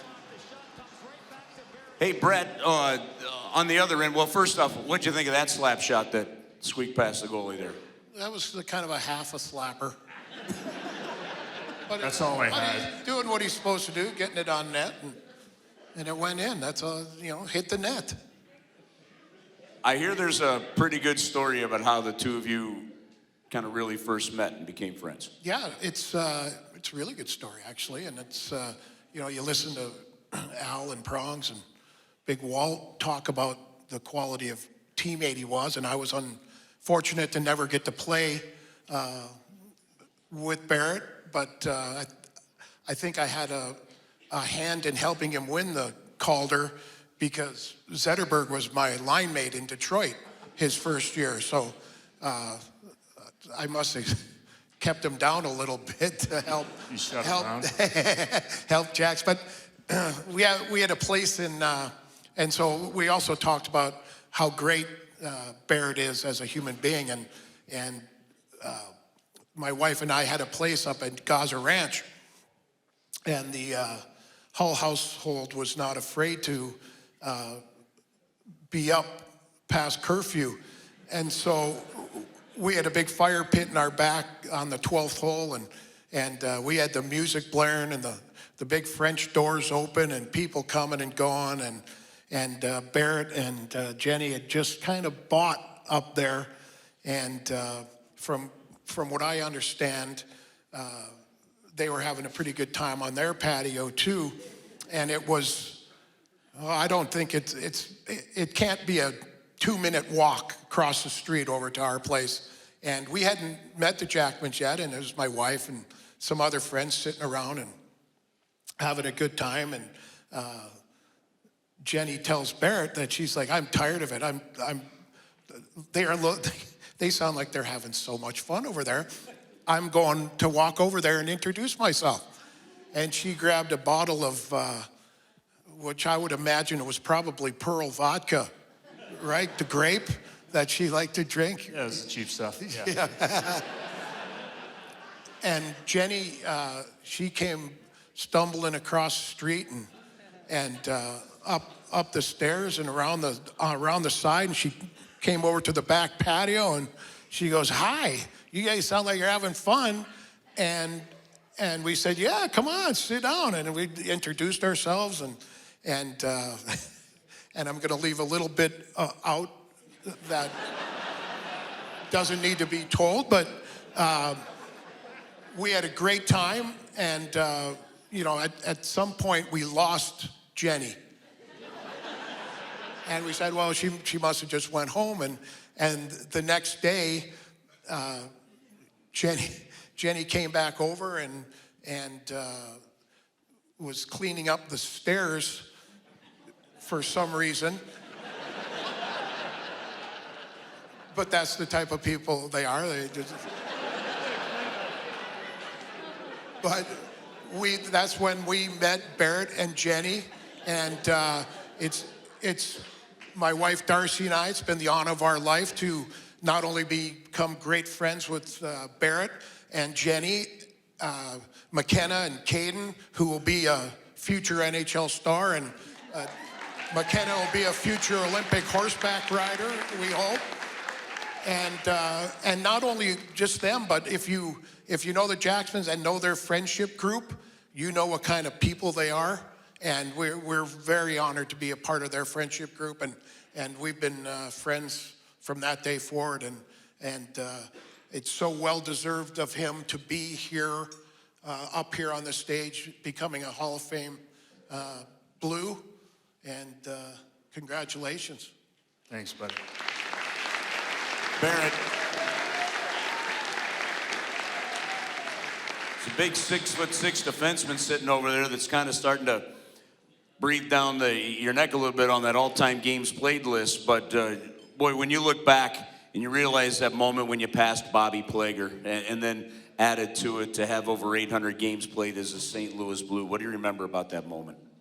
Yeah, you know, I think there was a TV crew that was following me around that day, and you know, just getting to the rink, and Bobby was the first one that was there to congratulate me, and you know, it was pretty cool. And I can't wait for Colton to pass me here.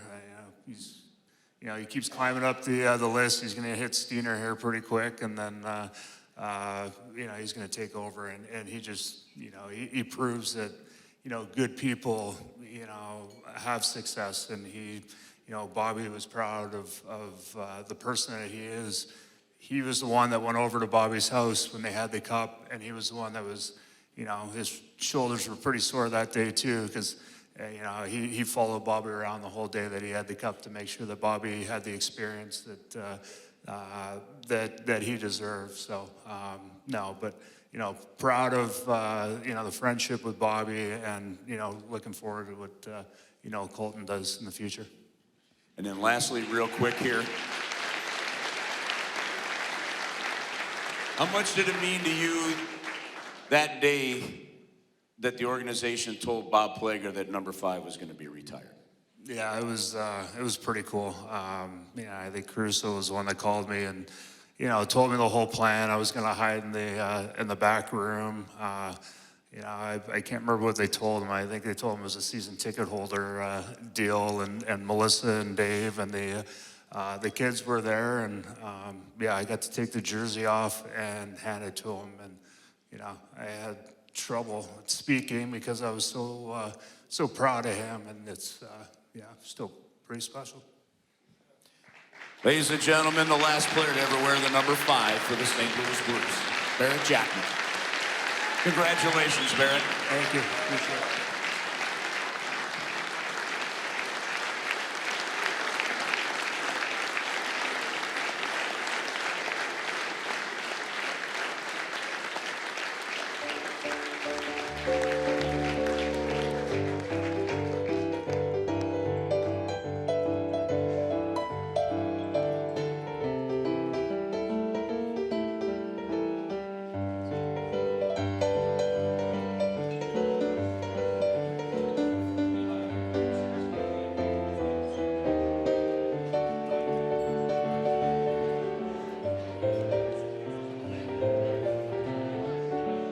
Well, we have one more to induct tonight, and even plenty more great stories to go. And we're going to keep Barrett up here and Big Walt up here for the exact same reason. We get everybody, turn your attention to the video screen, and as we honor Alexander Steen. Alexander Steen joined the franchise in 2008 and went on to become one of only 5 players to appear in 12 seasons with the Blues. None of those seasons was more memorable than 2019. Steen's leadership and team-first mentality played a vital role in one of the most historic comeback stories in NHL history, as the Blues recovered from last place in the standings on January 1st to deliver St. Louis its first Stanley Cup. He ranks 4th in franchise history in games played, 6th in points and assists, and 10th in goals. The Blues are proud to induct number 20, Alexander Steen.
When you look back, and I think the famous photo that everyone remembers of you is, of course, right down Main Street with the big cup over your head. But that day doesn't happen if we don't go back to November of 2008 when you got traded to the St. Louis Blues. And what do you remember about that day? That I got pulled into the gym after practice, or out of the gym after practice, and was told to meet with the GM together with Carlo Coliaco, and I was like, this ain't good. And he told me I was going to St. Louis, and at the time we were playing divisional matchups. It was 8 games, so we were only on the west side once every 2 years. So I'd only been in St. Louis once before that, and I remember going, sitting, Googling and looking up St. Louis, and I knew I had Big Walt there, and I played with Danny Heinout before, so that was a little bit comforting knowing that you were going into a team that you knew some people, and yeah, it was the best thing that ever happened to me. What now, as you're sitting up here on stage, I always love that letter to my younger self that the Old Players Tribune would put out there. What's something you would tell today, you would tell your younger self as that trade happened to be aware of about St. Louis and the St. Louis Blues? Oh, that's a good question. There's a lot, but just the people that you're going to meet, I think. You know, the game has given me so much, pretty much everything I have in my life, and when I got here to St. Louis, it was just felt like such a good fit for my personality. You know, got to know the alumni and the organization very, very quickly. I think Chaser was the one who actually sent the car to grab me at the airport and bring me to Harry's, of all places.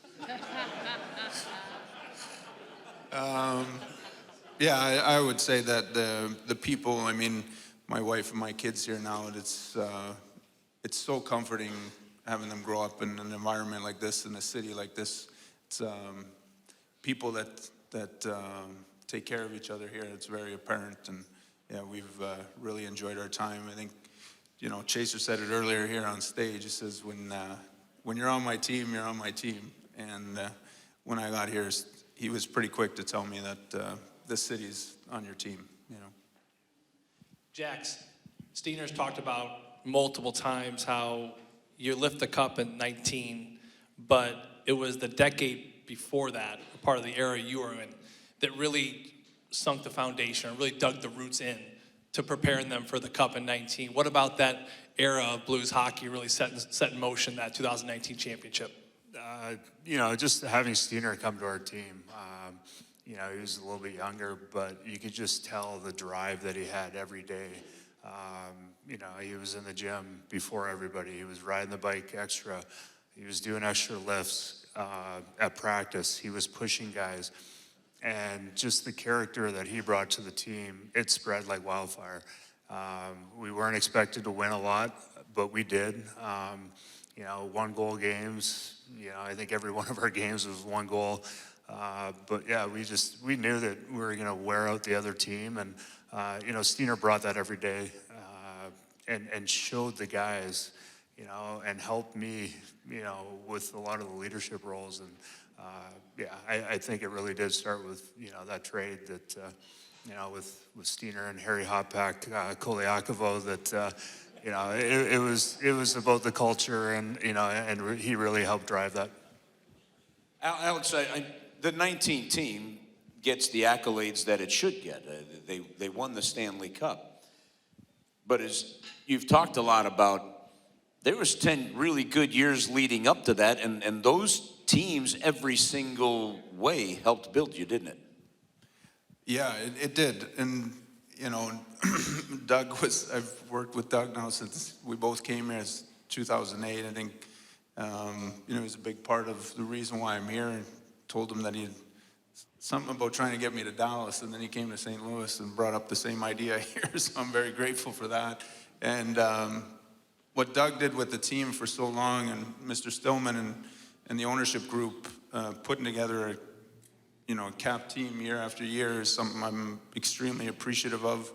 It gave us an opportunity to build what we were building over that time, and, you know, watching my father have his career for so long, and you know, not quite having that same opportunity that I did, I'm very grateful for.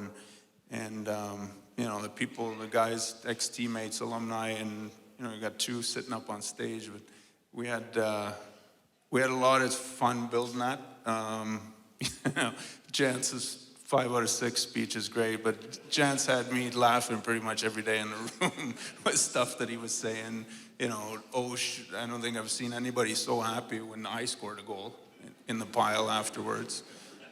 You know, Bobo with his, yeah, he's got one of the best cross checks I've ever seen, where he popped 2 MCLs on a guy with 1 cross check.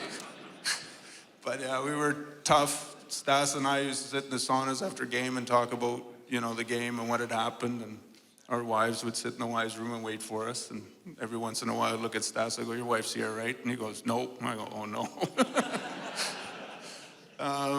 Yeah, and, you know, I still remember when I first got here, a couple games in, we went on the road, and Walt came, I was sitting at the front of the bus, obviously, and Walt came down, and I'll always remember this. He's like, "Hey, kid, come sit with us in the back here for a little bit." And it was a big moment for me. Came from Toronto, where I was struggling a little bit and stumbled there, and everybody here gave me a chance and an opportunity, and yeah, I'll forever be grateful for that. Walt, Steener's talked a lot about his teammates, and let's turn to you and the impact he's made on you. What's something that he's done or said to you that's helped you as a person and a player throughout your career and your life? Well, you know, when trades happen, I think it's impacted everybody in this room who's played, you know, but that trade, you know, may have not won us that games right away, but you knew that the impact that Steener would bring to the team. He's another guy that, you know, a scout's dream, you know, a culture guy, a guy that can play in any situation. And he was taught the right way, once again, by his dad, who I got to play with. And the impact he had in the dressing room, his work ethic on and off the ice, and his ability to play any way you wanted to play. You could put him on the first line, you could put him on the second line, you could put him on the third line, and you wouldn't get a peep out of him. There was a team-first mentality, and he had sneaky skill, too. He had a hard shot. You didn't have a hard shot, but he had a hard shot. And this kid used to bring it high and hard. You know, I love the kid. But getting back to, I never thought that when I was 19 years old that I see this little 8 or 10-year-old kid that someday he's going to be my boss. I hope I was nice. I just thought of that. I'm like, holy shit, I hope I was nice to that kid. But he was. But for the people that may not know, that when obviously you started your career in Winnipeg, and you're playing there, and you're playing with Alex's dad, Thomas Steen. So all of a sudden, then this trade happens, and you're going, "Wow, wait a minute, we got that kid here." I thought, I better retire soon because I'm playing with a former teammate's son. But and Thomas, his dad, who I think I spent 4 years together with Thomas, and I didn't know a lot about Winnipeg, but he was a heck of a player. And this guy played through some major injuries. A Swedish guy who was strong as you can possibly get, not the biggest guy. He was tough, but I think his mom was tougher, Mona. So I could see where he got his toughness from, both his mom and his dad. But yeah, it's just funny looking back. And I personally, as a player, former player, I loved having kids around the rink, and I think it's important. I think it helped Alex develop into a great hockey player, but more importantly, learned a lot of great things. Probably a few bad things being around the dressing rooms, and it showed right now. He's, was a great guy to play with, and like I said, you can't find guys that, there's always somebody pissed off, but he's a level-headed kid, wants to win, and it showed, and he's had great success, and he's got the ultimate dream, the Stanley Cup here in St. Louis. Alex, speaking of just stuff and growing, how big was Walter helping you guys with Andy Murray's scavenger hunt in Sweden? Yeah, he cheated the whole way. And we knew we weren't supposed to take transportation. Me and my group took taxis to the next destination. We're beeping the horn, giving the guys the finger and stuff. Awful, terrible. And then they showed up a half hour later than everybody else. I just wanted to piss Andy off and make us do a scavenger hunt. So we go over to Sweden in 09, and Andy Murray says we've got a team building thing, and he sends you guys on a scavenger hunt. Then what? Yeah, we got cameras. We were supposed to take pictures from each place we were at, and they had the pictures, but they had a bunch of other pictures too. You guys were 3 hours late to the bar. Yeah, well, that was it worked. It was team building. Well, Alex, you talked about a former player that had the biggest smile on his face when you had success. And TJ Oshie, of course, is here. A round of applause for TJ. Made it in. I guess TJ, first with 4 kids at home, and must be nice to catch some sleep on this next couple days. Yeah, well, Jack's informed me that I'm not going to be getting a lot of sleep. So, but no, it's great to be here back in St. Louis, obviously. Big place in my heart for the time I had here, and especially to those guys up on stage. What about... And you too, Walt, sorry. And Curbs, everyone on stage. What about Alex as a person made you smile so big when he had success? Yeah, I mean, it was... he was the ultimate line mate, and it goes a little bit further than teammate because you're out there together constantly, right? And when I first got here, when Andy Murray was here, Steen was on the third line, the checking line. They played like 22 minutes a night. And, just as a line standpoint, you'd see how good he was. You're like, man, this guy's he's a top 3 guy. And it goes to show with what Walt said as well, is that he could play up and down the lineup. And finally, Steener played with, it was me, Steener, and Bax. And we meshed. And Steener off the ice was so good at reading the room and reading guys that were either struggling and needed some help or just needed, you just come over and say, hey, Osh, what's going on? And as a young, extremely immature guy, that was super, super helpful to me. And on the ice, I mean, he would do everything that was necessary for our line to have success and for our team to have success. Bax would do the same thing, I would do the same thing, and it's a special thing looking at the guy next to you and knowing that he's going to do everything in his power to make you look good. And it really was, I mean, I played with some good players, right? I played with the best goal scorer of all time, no offense, Hully. And one of the best passers of all time, and the most points I've ever had in one season is playing with Steener. So it goes to show he really could do it all, and he's an even better person. Thank you, TJ. TJ is going to be between the benches tomorrow for the Blues and Carolina game, so look for them.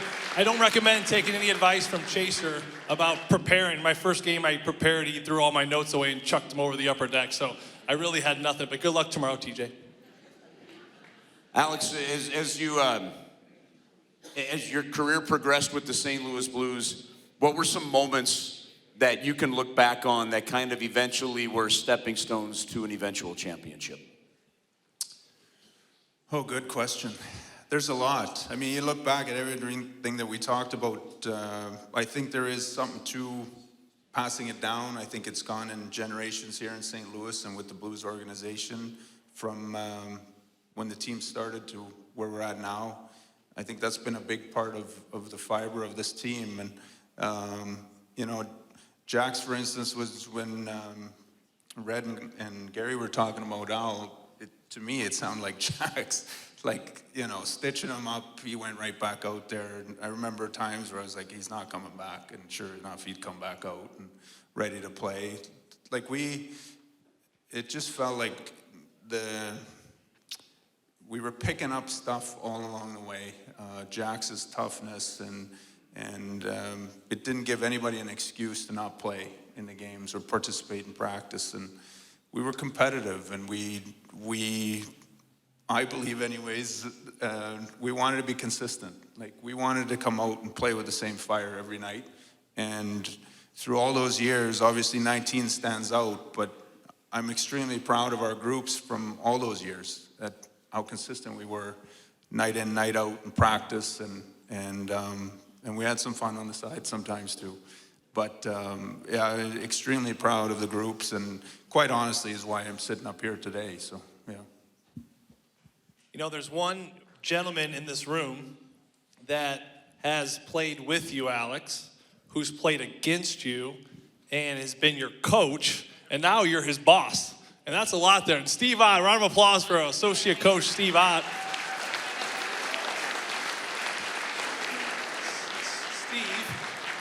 When you think about all those angles, competed against them, played with them, coached them, you know, what's a common thread, something consistent about what you've seen on every single angle?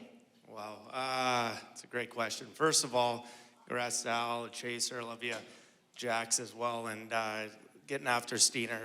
If you look at those two pictures up there and you stare at their eyes, the competitiveness that speaks, the character in those eyes, playing against those guys, ultra competitive, you knew what you were in for every single night. Then becoming their teammates, the support, the people they are, that's special. They care about you off the ice, they care about you on the ice, constantly asking about your families, all those little details, that's not even hockey. And then when you coach them, it's a whole different thing. My first year as a rookie coach, and it's emotional because I love the guy. Yeah, why? Because I knew I didn't have to worry about him. It was consistency. It was the most complete player that you could ask for. It was work ethic on and off the ice. Everything was handled. You didn't even have to worry about it. And that's just the true gentlemen they are. I love them both, those two guys especially. Hell of a teammates, and I'm so proud of them, how they turned out as well. Thanks. Thank you, Steve. Woo! I'm getting a little murky. This guy knows who his boss is, by the way. Well, Otter and Minnie, who's sitting, Brendan Morrow, who's sitting, I can't remember where you were sitting, but they used to be so hard on me when we played against Dallas. And then Otter, I was sure was trying to end my career. And then one night he caught me with an elbow and put me out for about 3 months. But I came back, and then a few years later, he came back as my assistant coach, and surely I started dropping lower and lower in the lineup. And then I was out. Hey, let's have some fun with some video here. You know, we had Barrett scoring a couple of big playoff goals, and oh man, did you score a couple as well? And the one, of course, there was the shorthanded goal, and I think we have a little. I don't know if we have this one. This is the one playoff goal. This one gets the Blackhawks in triple overtime. Oh, yeah. I've heard about that pass for a lot of times from Otter. How about that pass? It was through his legs. Yeah, but I was screaming. No, that was a great pass. That was a great Otter goal. just lost it. He was Fun stick handling. The fun, I think, yeah. That year, I think we went back-to-back years where I scored the winner in game 1 and Jack scored the winner in game 2. So the next night, I believe, was the one you showed with Jack's, right? It was. Yeah. It was. Now the other one, we don't have the video of this, but it speaks to who you are. But the overtime goal against the LA Kings, the shorthanded goal. Now you've talked about the training and stuff that you did to be able to extend the shift, to know that in a certain moment, I know I'm going to have more than some guy left on the ice. Walk us through that, and then the role that played, that scenario in your mind played in that goal. Well, I was I was training back home in the summers, and the Steens would train with me. They were from the same little town that I was living in, and they ran this specific bike ride that I ran too. But the one day, the two of them were competing against each other, and I walked over and looked at their scores, their RPMs, like how fast they were trekking on this, and there was heavy weights on there, and I realized I wasn't even close. But my coaches are throwing me over the boards against these guys every time we play Vancouver. So I dialed in my training, and around that time I felt pretty confident in my endurance and strength, and then that game went into OT, and I remember that play because I didn't start the PK, and I think Sobey or someone changed for me, and the other group, the PP had been on the ice for 30 or 40 seconds, so when the puck went down, it was like I knew I was fresh, so I'll go take a swing at it, and knowing that I'll be able to get back in time, and it just fortunate it hit my stick. It couldn't have bounced out any more perfectly, and it was a very enjoyable goal. It was.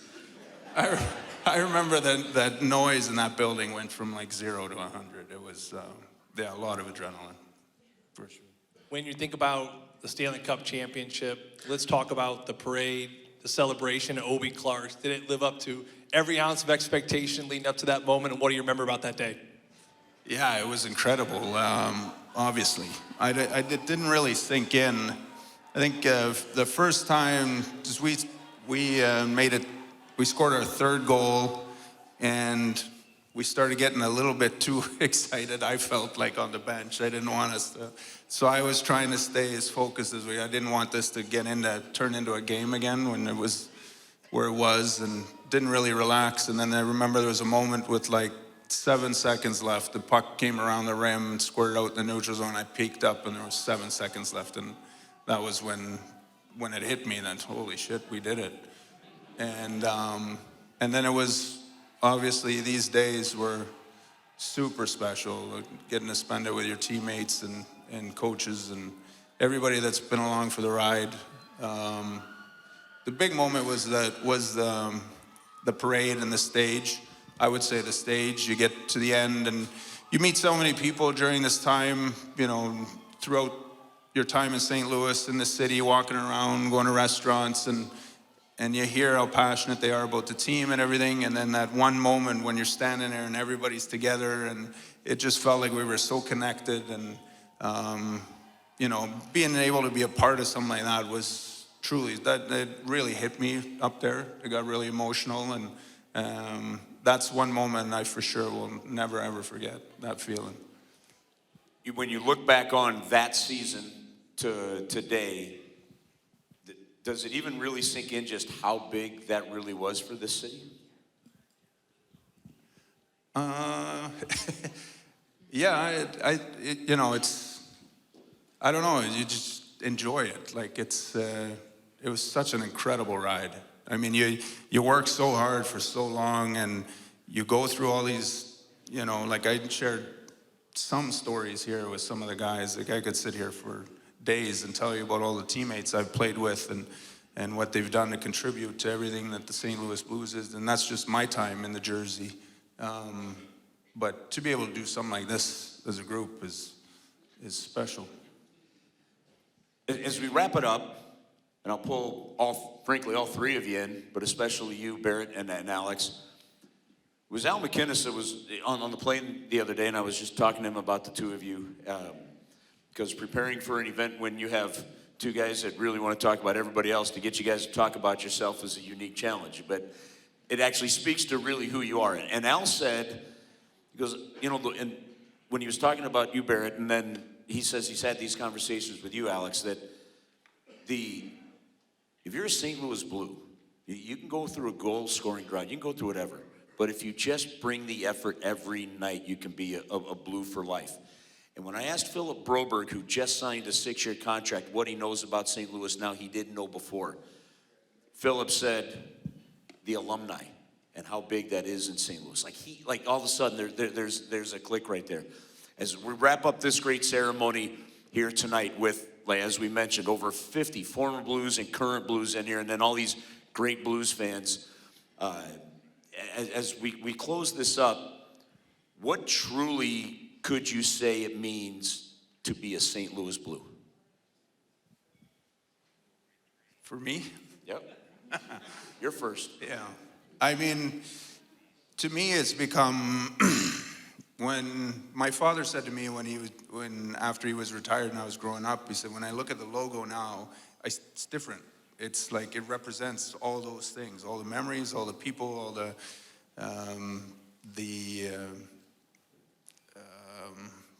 like the work that was put in, everything that you did.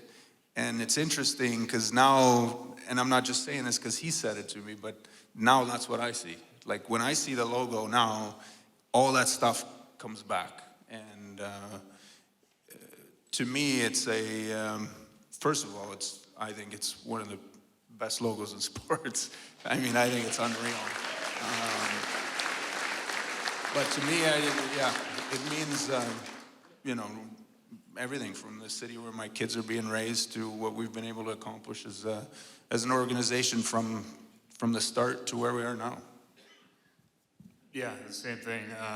You know, when the game's gone, you know, they could take the game away from you, or the game, you just lose it. But, you know, the friendships, the brotherhood, the teammates that you have, that carries on for the rest of your life. It doesn't matter if you play one game together, you played against each other, but, you know, and that's the greatest thing about our alumni, that, you know, that Bruce Affleck, you know, how Bobby did, Chaser's a huge part of it, and all the guys. We have a place that we can go. We have a support staff, a support group that, you know, when we're in trouble, we call them, or, you know, you just want to have a beer. There's so many guys that will pick up the phone. And, you know, that's the biggest thing about the game, is they give you that, you know, the friendships and the family that will carry on forever. Well, first off, congratulations to both of you. Thank you very much. Joe, great job. Thank you for being a part of this tonight. Chaser, we love you, brother. Congratulations. You are a true Blue. And the city of St. Louis is lucky that one day you became a resident of the city and part of the St. Louis Blues. And to the Arbour family, want to thank you all for being here tonight as well and sharing some stories with your dad. It's been a special night. What I'd like to do is have all of the current Hall of Famers please come up to the stage for a final photo. For those tuning in on Matrix Midwest and our Blues YouTube channel, thank you for making us a part of your night. And one, I guess, 3 of the greatest words ever, let's go Blues.